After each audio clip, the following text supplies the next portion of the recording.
Hi guys, let's practice Kung Ako Na Lang Sana by Between Escalante. I heard this song lately. Oh, yeah. 2 days ago. Oh, pero alam naman ako, di ba? Kung ano yung nalalaman mo. Kung ano yung sinisikreto natin dalawa, tayo lang. Hindi ko pwede ipagkwento dahil at least alam natin dalawa. Naalala mo din ng ano, yung mga famous kay Riley na parang siya nilipat dun sa ano.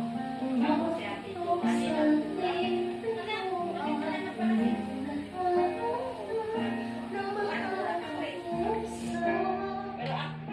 ano, alam ko na yun, sinabi mo nung about sa lungkot na okay na siya, yung finance na lang, okay na. So, ilalabas na siya yung cancer sa aking symptom. Ayun,